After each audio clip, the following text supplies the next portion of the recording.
காவிரி நீர்பிடிப்பு பகுதிகளில் தொடர் மழை எதிரொலி. தருமபுரி மாவட்டம் ஒகேனக்கல் காவிரி ஆற்றில் தண்ணீர் வரத்து 5000 கன அடியாக அதிகரிப்பு.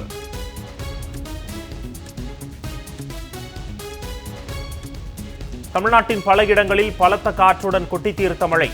கோடை வெப்பத்தின் தாக்கம் குறைந்ததால் மக்கள் மகிழ்ச்சி.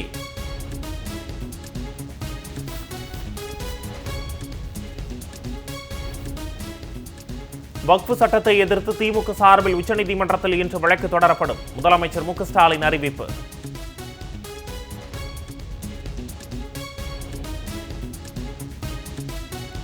வக்ஃபு சட்டத்தை முழுமையாக ரத்து செய்யப்படும் வரை நாடு தழுவிய போராட்டம் நீடிக்கும். முஸ்லிம் தனிநபர் சட்ட வாரியம் அறிவிப்பு.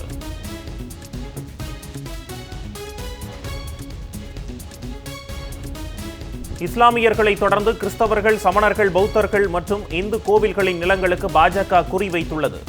உத்தவ் சிவசேனா கட்சியின் தலைவர் உத்தவ் தாக்கரே குற்றச்சாட்டு.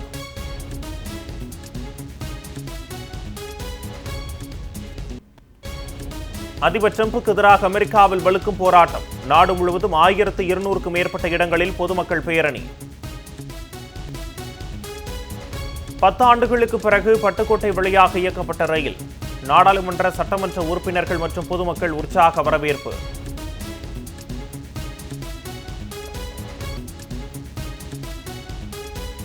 குளித்தலை அருகே குதிரை மற்றும் ஆட்டு வண்டி போட்டி விறுவிறுப்பு. வெற்றி இலக்கை நோக்கி சீறி பாய்ந்த காட்சிகளை ஆரவாரத்துடன் கண்டு ரசித்த மக்கள்.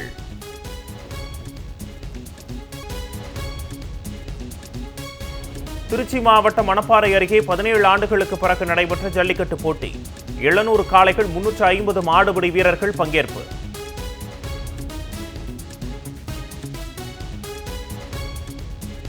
உலக புகழ்பெற்ற திருவாரூர் தியாகராஜர் கோவில் தேர் திருவிழா கோலாகலம். பெருந்திரளான மக்கள் பங்கேற்று ஆர்வத்துடன் தேரை இழுத்து வழிபாடு.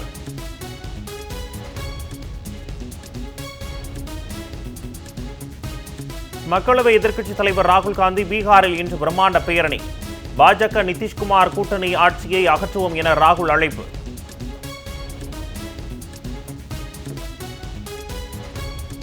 நாடு முழுவதும் கோடை வெயிலின் தாக்கம் அதிகரிப்பு. 21 நகரங்களில் 100 டிகிரி ஃபாரன்ஹீட்டை தாண்டி வெயில் கொளுத்தியது.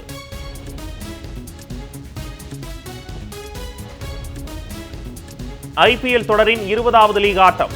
மும்பை, பெங்களூரு அணிகள் இன்று மோதல்.